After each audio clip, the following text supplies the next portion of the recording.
Des nouvelles de la Semaine nationale de la culture, comment se prépare l'édition 2023. Pour ce qui concerne le volet des chantiers, assurance a été donnée au ministre de la Culture qu'ils seront livrés à temps. Ce 1er avril, le premier responsable était sur les différents sites pour un constat et un échange avec les entrepreneurs. Le point avec Kassoum Milogo et Karim Sissé. À 4 semaines de l'ouverture de la 20e édition de la Semaine nationale de la culture SNC, le ministre de tutelle est sur le terrain.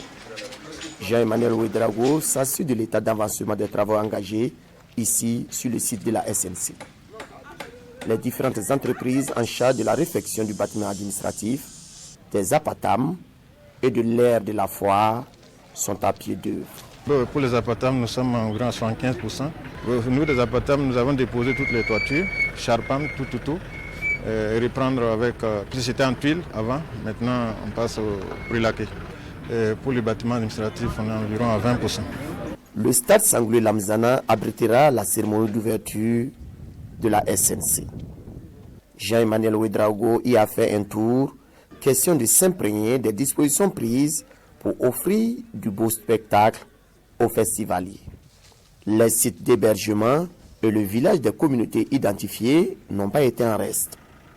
L'essentiel des activités du Grand Prix national des arts et des lettres Gépinal se tiendra à la Maison de la Culture en Titiamasanou de Bobo-Dioulasso.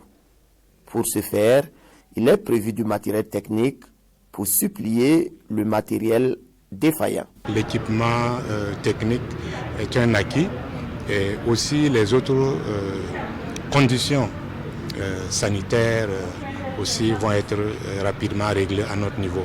En tout cas, c'est surtout l'aspect technique, voilà, le son, la lumière, voilà, et nous avons bénéficié de l'accompagnement.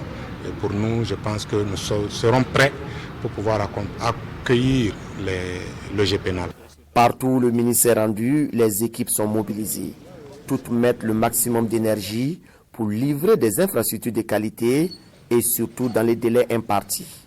De quoi rassurer le visiteur du jour. Nous repartons assez réconfortés de voir que l'entreprise est vraiment à pied d'œuvre et met du cœur à l'ouvrage. Il y a 2 équipes qui travaillent le jour, qui travaillent également la nuit. Donc ça veut dire que les travaux se font de façon continue. Nous avons également remarqué que, en tout cas, c'est des travaux qui prennent en compte toutes les préoccupations qui avaient été soulevées. Et nous avons foi qu'à ce rythme, ces travaux-là seront achevés à temps. Mais ce qu'il faut dire, c'est que la diligence que nous avons demandée ne veut pas dire qu'il y a des compromis sur la qualité. C'est ce que nous avons dit également à l'entrepreneur et au bureau de contrôle. Il faut que ça se fasse vite, mais également que ça se fasse très bien. Jean-Emmanuel Ouedraogo félicite les entreprises et les bureaux de suivi et de contrôle. Il les encourage à maintenir le cap, car la réussite de la 20e édition de la Biennale culturelle en dépend.